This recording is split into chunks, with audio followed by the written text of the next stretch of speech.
Hello दोस्तों। I hope आप सब अच्छे होंगे, अच्छे से पढ़ाई कर रहे होंगे, फिट एंड फाइन होंगे। तो इससे पहले वाले लेक्चर में हमने 11 पार्ट के बारे में बात करी थी कि इंडियन पॉलिटी में लक्ष्मीकांत में 11 पार्ट्स हैं। तो आज हम पार्ट 1 के बारे में बात करेंगे। पार्ट 1 के दैट इज़ कॉन्स्टिट्यूशनल फ्रेमवर्क के first chapter that is historical background की जो कॉन्स्टिट्यूशन बना उसका हिस्टोरिकल बैकग्राउंड क्या है।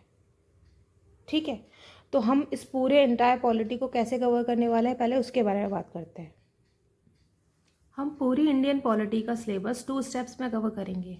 पहले स्टेप में हम क्या करेंगे, ओवरव्यू लेंगे। उसमें हम पता करेंगे कि कोई भी चीज़ जैसे हिस्टोरिकल बैकग्राउंड है तो हिस्टोरिकल बैकग्राउंड क्या है, स्टोरी के फॉर्मेट में सारे चैप्टर्स को का मतलब जो भी है कि वो चैप्टर मतलब क्यों है और उसमें क्या है। जैसे आपसे कोई पूछे व्हाट इज़ हिस्टोरिकल बैकग्राउंड, तो उसमें आप पूरा एंटायर चैप्टर तो नहीं बताएंगे, तो आप बताएंगे कि हिस्टोरिकल ग्राउंड में ये पार्ट है और ऐसे ऐसे वो स्टार्ट हुआ। ठीक है, उसका मेन एम क्या था। तो अगर किसी भी चीज़ को ब्रीफ में अगर आपसे पूछा जाए कि वो क्या है और क्यों है, तो इसमें क्या है, हर चैप्टर के बारे में जब आपको ये पता चल जाएगा ना तो आपको मतलब पॉलिटी बहुत ईजी लगने लगेगी। ठीक है, बहुत सारी मतलब एक माइंड में क्लियरिटी आ जाएगी कि हम ये सब पढ़ क्यों रहे हैं। राइट, क्योंकि क्या होता है कि हम पूरी बुक ख़त्म कर लेते हैं लेकिन हमें पता ही नहीं चलता। 2 बार 4 बार क्यों, 4 बार किसी चीज़ को पढ़ने की ज़रूरत नहीं है। पहले ही बार में आप उसके क्या और क्यों का आंसर देखेंगे ना तो आपके दिमाग में बहुत अच्छी क्लियरिटी बैठ जाएगी। ठीक है, स्टेप 2 में हम इन डेप्थ और पूरी कंप्लीट पॉलिटी को कवर करेंगे। ठीक है, तो चलते हैं हम पॉलिटी की जर्नी पे। जब आप पार्ट 1 अपनी बुक में देखेंगे कॉन्स्टिट्यूशनल फ्रेमवर्क, तो उसमें हिस्टोरिकल बैकग्राउंड दिया गया है जिसमें 2 पार्ट दिए गए हैं, the company rule and the crown rule. तो आज हम डिटेल में इसके बारे में पढ़ेंगे। हिस्टोरिकल बैकग्राउंड में मतलब हिस्टोरिकल बैकग्राउंड को 2 पार्ट में डिवाइड किया गया है, the company rule and the crown rule. तो कंपनी रूल जो कि 1773 से 1858 तक था, तो इसमें आपको सबसे पहले आप पॉलिटी में देखेंगे लक्ष्मीकांत में तो रेगुलेटिंग एक्ट ऑफ 1773 दे रखा है। ठीक है, फिर अमेंडमेंट एक्ट दे रखा है 1781 का, पिट्स इंडिया एक्ट 1784, फिर आते हैं चार चार्टर एक्ट। ठीक है, ये तो यहाँ पे पूरा कंपनी रूल ख़त्म हो जाता है। अब हमारे दिमाग में एक चीज़ आनी चाहिए कि ऐसा क्या हुआ कि मतलब कि कंपनी रूल से क्राउन रूल आया। ठीक है, और रेगुलेटिंग एक्ट का मतलब क्या होता है। राइट, तो हमें ये पता चल गई ना ये चीज़ क्यों आई हर एक के, तो हमारे दिमाग में बहुत सारी क्लियरिटी होने वाली है। आपको पता लग जाएगा कि पॉलिटी कितनी आसान है। मेरे को लिटरली मेरे को बहुत डिफिकल्ट लगती थी लेकिन अब नहीं लगती। तो हम बात करते हैं बैकग्राउंड की कि ईस्ट इंडिया कंपनी का मेन पर्पस था ट्रेड करना। ठीक है, ईयर 1600 में वो ट्रेड करने आई थी इंडिया में। अब धीरे धीरे after battle of Buxar, battle of Panipat के बाद वो पॉलिटिकल पावर बन गई। अब पॉलिटिकल पावर बनने के बाद सबसे ज़्यादा बेनिफिट किसको हुआ, ब्रिटिश गवर्नमेंट को। और क्यों, क्योंकि ईस्ट इंडिया कंपनी टैक्स देती थी किसको, ब्रिटिश गवर्नमेंट को, 4 lakh British pound every year. ठीक है, अब ईयर 1772 में क्या होता है कि ईस्ट इंडिया कंपनी उल्टा टैक्स देने के बजाय लोन लेती है फ्रॉम ब्रिटिश गवर्नमेंट।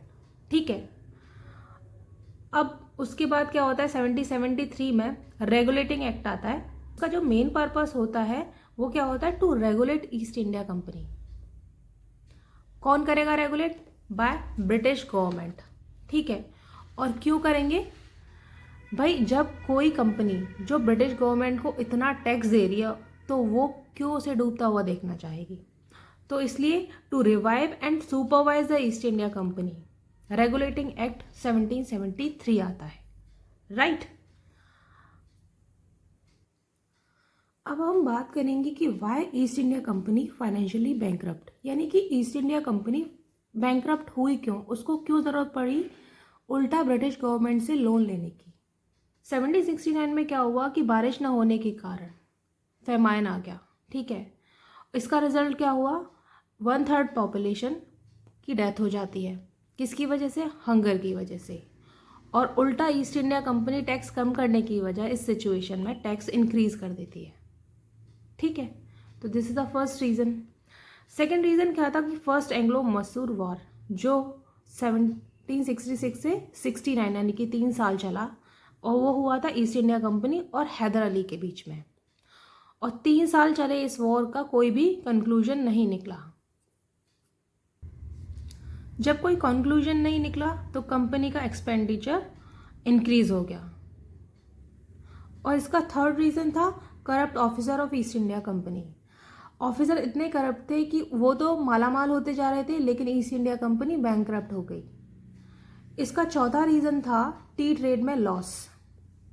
आइए इसको समझते हैं। ये हम एक उससे समझेंगे कि पहले क्या हुआ और बाद में क्या हुआ। पहले क्या था कि ईस्ट इंडिया कंपनी इंडिया से टी को ले जाके सेल करती थी ब्रिटेन में, ठीक है। लेकिन अभी की सिचुएशन क्या हो रही थी कि डच 85% टी ट्रेड कर रहा था ब्रिटेन में और सस्ते दामों पे चाय बेच रहा था। तो इसका रिजल्ट क्या हुआ कि जो ईस्ट इंडिया कंपनी का टी ट्रेड की डिमांड थी वो एकदम ख़त्म हो गई। इसकी जो चाय थी वो गोदामों में ही सड़ने लगी थी, क्योंकि डच की जो टी थी वो इससे सस्ती दामों पे वो बेच रहे थे ब्रिटेन में। तो ये रीजंस थे कि क्यों ईस्ट इंडिया कंपनी बैंकरप्ट हुई। तो अभी हमने बात की कि कंपनी रूल में जो रेगुलेटिंग एक्ट है, ठीक है, तो उसकी स्टार्टिंग कैसे हुई, इसका बैकग्राउंड समझा हमने। अब हम समझते हैं कि क्राउन रूल जो 1858 में जो ऐसा क्या हुआ था कि कंपनी रूल से क्राउन रूल आया, राइट। तो अब हम इसका बैकग्राउंड समझेंगे। अब हम बात करेंगे क्राउन रूल के बैकग्राउंड की। रिवॉल्ट ऑफ 1857 के जो रीजंस थे वो क्या थे कि ईस्ट इंडिया कंपनी से इंडियन डिससेटिस्फाइड थे, ठीक है।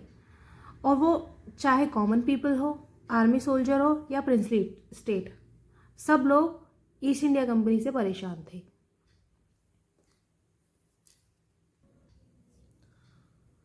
जो कॉमन पीपल की परेशानी का कारण था वो था अटैक ऑन कल्चर। अंग्रेज विडो रिमैरिज एक्ट ला रहे थे, जिससे वो विधवाओं की दूसरी शादी करा रहे थे। क्रिश्चियन मिशनरीज क्या कर रहे थे? क्रिश्चियनिटी का प्रचार कर रहे थे इन इंडिया। इंग्लिश पढ़ाई जा रही थी इंडियन स्कूल्स में।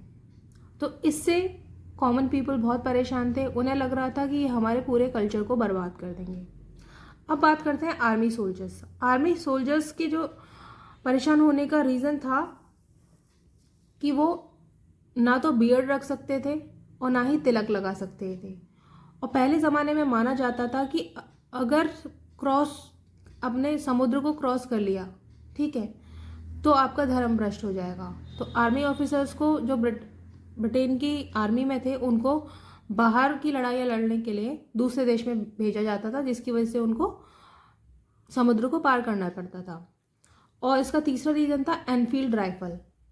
तो एनफील्ड राइफल से क्या होता था, उसमें बताया जाता था कि उसमें काऊ का और जो पिग है उसका चर्बी मिलाया जाता है, जो कि हिंदू और मुस्लिम्स के लिए प्रॉब्लम का कारण था। और लास्ट, प्रिंसली स्टेट क्यों परेशान थे, उसके रीजंस क्या है? सब्सिडरी अलायंस और डॉक्ट्राइन ऑफ लैप्स। अगर आप चाहते हैं कि मैं इनके बारे में डिटेल में बताऊं कि सब्सिडरी अलायंस क्या थी और डॉक्ट्राइन ऑफ लैप्स क्या थी, तो आप मुझे कमेंट सेक्शन में बताइएगा। इन्हीं रीजन्स की वजह से आया government of India act 1857 after the revolt of 1857। तो अभी इस लेक्चर में हमने बात की कंपनी रूल के बैकग्राउंड की, कि रेगुलेटिंग एक्ट ऑफ 1773 का क्या बैकग्राउंड था, क्यों कंपनी को रेगुलेट करने की मतलब ज़रूरत पड़ी ब्रिटिश ईस्ट इंडिया कंपनी को। और बात की हमने क्राउन रूल की कि कंपनी के रूल के बाद क्राउन रूल क्यों आया, इसके बारे में डिटेल में बात की।